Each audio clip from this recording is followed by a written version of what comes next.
The Girl with the Glass Feet by Ollie Shaw is a captivating, imaginative novel that blends elements of fantasy and romance while exploring deeper themes such as isolation, self-discovery, and the complexities of human relationships.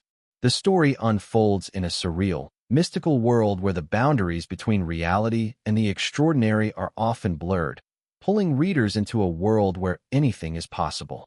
The novel is set in the remote, windswept island of St. Houda's Land, a place that feels disconnected from the rest of the world. The protagonist, Ida MacLaird, is a young woman who begins to slowly transform into glass.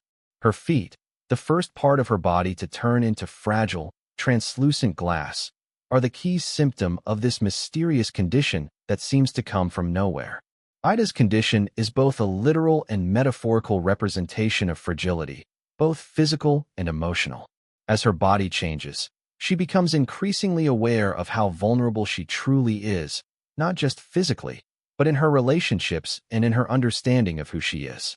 In her quest to find a cure for her affliction, Ida meets a man named Midas Crook, a reclusive photographer with a tragic past. Midas, who is also hiding from his own demons, becomes both a source of comfort and a mirror to Ida's own struggles. Their relationship, one built on mutual understanding and emotional healing, is at the heart of the novel. Midas' own personal journey is intertwined with Ida's, as they both face the challenges of confronting their pasts, accepting their flaws, and discovering that they can still find hope in the most unlikely of circumstances. What makes The Girl with the Glass Feet truly intriguing is how Shaw uses the fantastical element of Ida's transformation as a metaphor for personal change. As Ida's body becomes more and more fragile, she must learn to confront her fears, her past, and her own emotional vulnerabilities. This is not just a story of physical transformation, but a reflection of how we all undergo personal changes throughout our lives, whether visible or invisible. It serves as a reminder that fragility is part of the human experience, and learning to embrace it is an essential step toward growth. The novel's themes of isolation and connection also stand out. Throughout the story, both Ida and Midas are struggling with their sense of loneliness and the difficulty of truly connecting with others. Ida's condition sets her apart from the world, making her feel like an outsider, while Midas isolates himself due to the pain of his past. However, as they begin to open up to each other, they start to heal, not only physically, but emotionally. The novel beautifully portrays how even the most broken people can find solace and healing through human connection and empathy. On a broader level, the novel also explores the idea of identity and self-acceptance. Ida's transformation forces her to question who she is, both as a woman and as a person.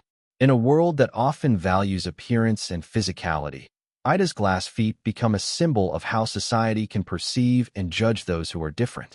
Her journey, ultimately, is one of learning to accept herself, despite her outward fragility, and to seek love and meaning in a world that may not always understand her.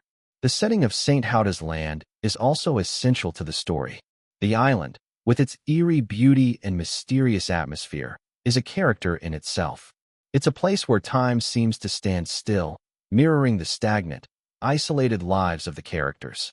The bleak landscape, filled with strange creatures and odd weather, creates a mood that complements the characters' internal struggles.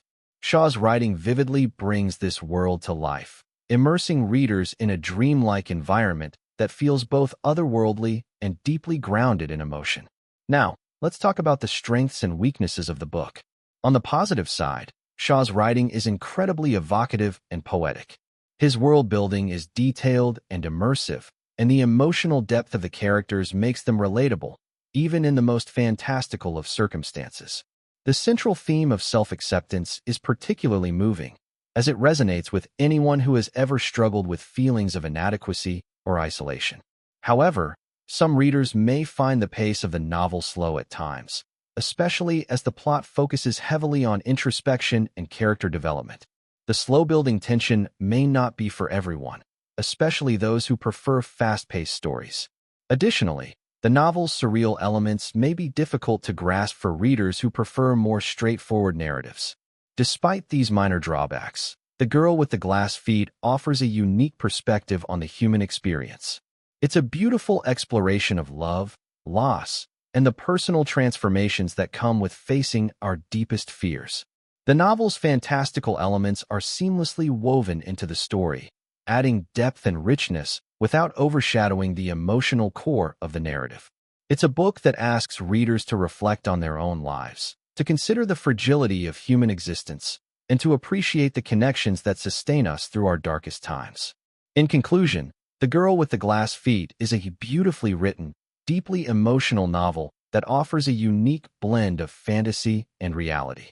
It's a story about personal growth, love, and finding connection in a world that often feels isolating. If you're looking for a novel that will make you reflect on your own journey and the fragility of life, this is definitely one to pick up. Let me know your thoughts on the book in the comments below. What themes resonated with you? Did you find the fantastical elements of the story compelling? I'd love to hear your thoughts. And don't forget to subscribe to the channel for more in-depth book reviews and discussions. Thank you for watching, and I'll see you in the next video. And remember, make sure to subscribe so you don't miss out on more exciting book reviews. See you in the next video.